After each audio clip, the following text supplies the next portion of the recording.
you have in your toolbox.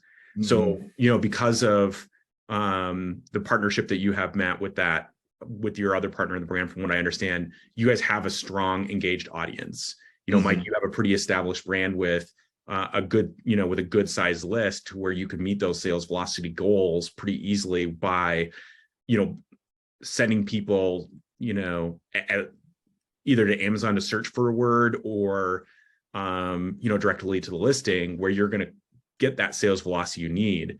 Right.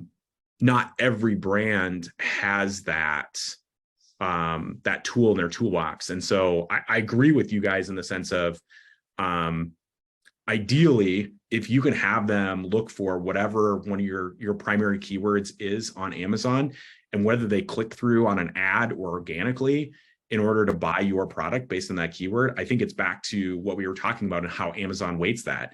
I feel like what you were saying, Mike, is that's in a different category or a different part of that weighting mechanism that you are giving Amazon positive signals within that section of the weighting mechanism, along with add to carts, along with, conversions and those types of things.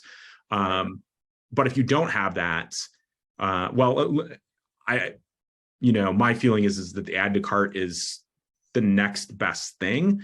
And going back to your question, we haven't done enough testing to really split test in a way that gives me a lot of confidence about the data for add to cart versus using something like a keyword where they, search to find the product. But what I can tell you is we do a lot where we would send them directly to the product listing without even having them search.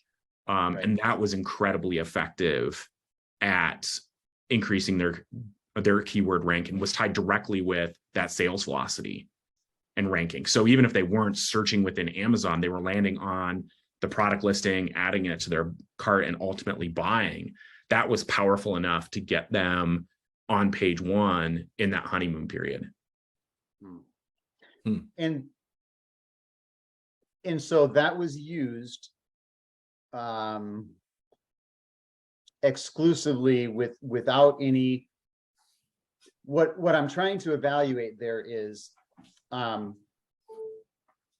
were you also running PPC at that time for particular keywords that they were wanting to rank for, so that Amazon was at least getting that signal, or were you not? We were running PPC as well. Okay. And I would say so they were getting two separate signals. Yes. One signal that is keyword related, and one signal that was conversion rate related. Right. Two separate signals, but they get confounded in the algorithm because Amazon's putting all of that data together. Mm-hmm. Right. Now, I will say both signals. We were able to track it. So we tracked it with Amazon Associates, so we could see what the entire process looked like, as far as, okay, how many people opened the email of those that clicked, how many clicked, how many landed, or, when they landed on the landing page, how many of those actually clicked on the landing page in order to get the coupon code, how many of those, ended up converting on that list, going over to listing, and then how many converted from the listing using an Amazon Associates link. So we could see that entire process. And I would say in most cases, I could have to go look back at the data, and obviously we can see which sales are PPC and which ones were through our off Amazon efforts. And about 80% of our sales were through our off Amazon's efforts, using the audience that we had built in order to help launch these products. But you're right. I mean, that PPC probably is sending some of that signal of, even if people are just, quite frankly, just clicking on it. Yeah. To give Amazon that signal of, hey, this is at least somewhat relevant. And it kind of fills those different boxes that we were talking about for how Amazon ranks things. Right. Well, and I was also thinking about just the whole perspective, like you were discussing the idea that, like Matt and I both have kind of an engaged audience that we can promote to, right? And we can basically use those audience any way that we want, for a launch and mix and match and, play around with it. And if you're a newer brand that doesn't have that, then, then what do you do?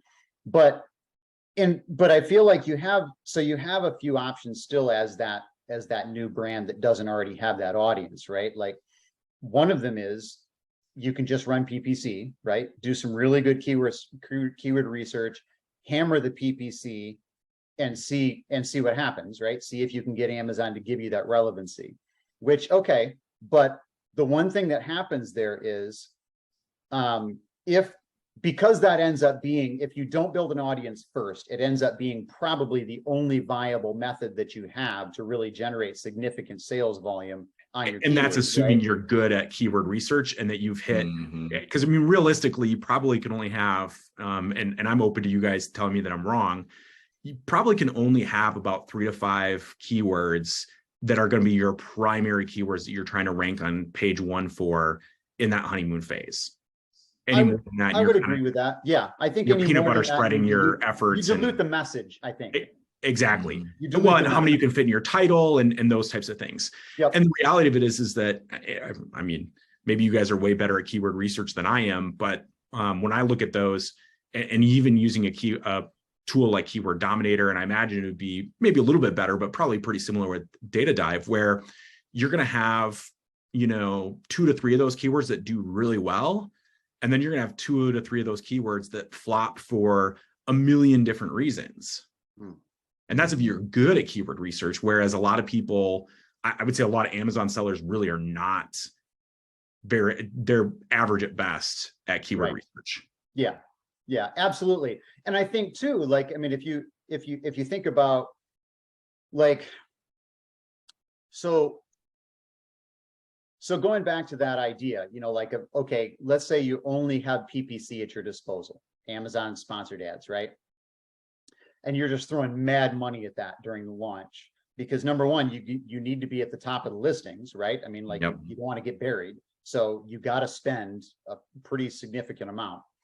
Hopefully you're going to get good conversion rates. You don't know until you run it, so that's a hope and a prayer. Well, and that's the tricky thing too, is that in order to get decent conversion rates, I mean, realistically, if that's the only thing you're doing, you probably need to be significantly lower priced than all of your competitors. You have to be. That's the lever you have to pull, because otherwise you're not going to convert, because you have 0 reviews. Yeah, you have nothing. You've got nothing going for you. Price is the only lever that you can pull there to boost that conversion rate against people who are already established in that category.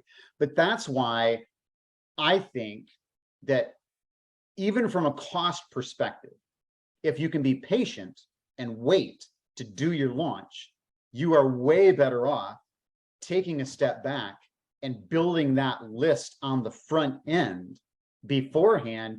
Put the same amount of money into building that list that you would have put into PPC at a really high, bid rate, because you have to, right? And a low price point, right? Like, you lose on both ends. If all you're going to use is PPC, not only do you have to spend a really high bid, but you also have to give a really low price. If you build that list on the front end, you don't have to lower your prices far, because you've already got a list. You can offer them a discount code, whatever, who knows. But then you can get a better conversion rate because you have the opportunity to send them directly to your listing, or however you want to do it, right?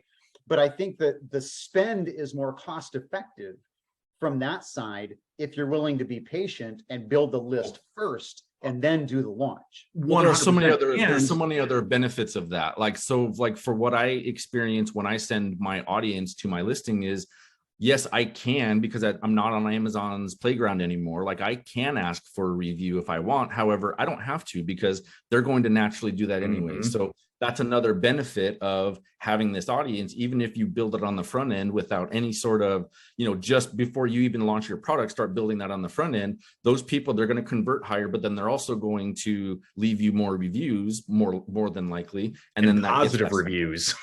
And positive reviews, because they like your brand and they like you. Exactly. And to that point, Matt, like, when I talk about having some patience, right, and building that list first, not just the patience to build the list, but patience to cultivate it, nurture for a little bit.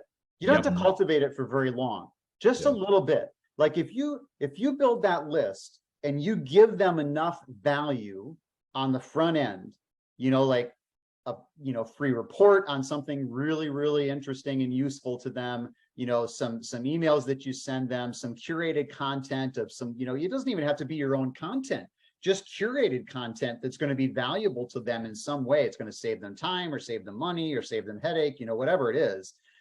And they, at some point, there's going to be that crossover to where they trust you and they appreciate the value that you've given them basically for free, right? That's the point at which now it's time for launch, right? And if you can be patient for that and cultivate that list, all of those things that you just said are going to be absolutely true. And so you may get 3, 4, 5x out of the investment versus if you would have just put that into PPC and a low price point. Well, and what gets lost in that too is that, hopefully if you're building a brand, you have more than one product. So, as long as you're continuing, like you said, to engage with that audience and build value with that audience, I mean, we do this with a number of brands where we build them an audience, we leverage that audience for launch, and then we sell to that audience every 4 to 8 weeks to give us a boost in sales. And then when you launch another product, then it's exactly. The snowball effect. It's the snowball effect. You launch your next product. You only have one product on the front end. If the idea is that you're building a brand, well, then hopefully that means you plan on releasing other products. So as long as you continue to cultivate that list, there still is a larger lifetime value there that's relevant. Even if you don't know what that lifetime value is, it's going to be bigger than just that first sale. Because as long as you cultivate the list and they trust you, a certain percentage of them are going to buy whatever other product you release. And what we've done, and I'll be honest with you, I mean, it's been a little bit hit or miss, where it's worked either really, really well or, it hasn't worked fantastic. But either way, it ends up being a win. So we'll do something like a very targeted brand giveaway. We use Facebook Messenger ads because they're just so much more engaging and cheaper than running something to a landing page. And then what we'll do is, if you already have a product on Amazon, we'll offer them on the end of them entering for that giveaway of giving their email address, text message, whatever, we'll offer them, 10 to 20% off that product you already have. And in a lot of cases, you can basically pay for all your, customer acquisition cost by the sales of that product you already have on Amazon. And now you have a much bigger list. So when you go to launch that second product, it's all gravy. Right. Yeah, for sure.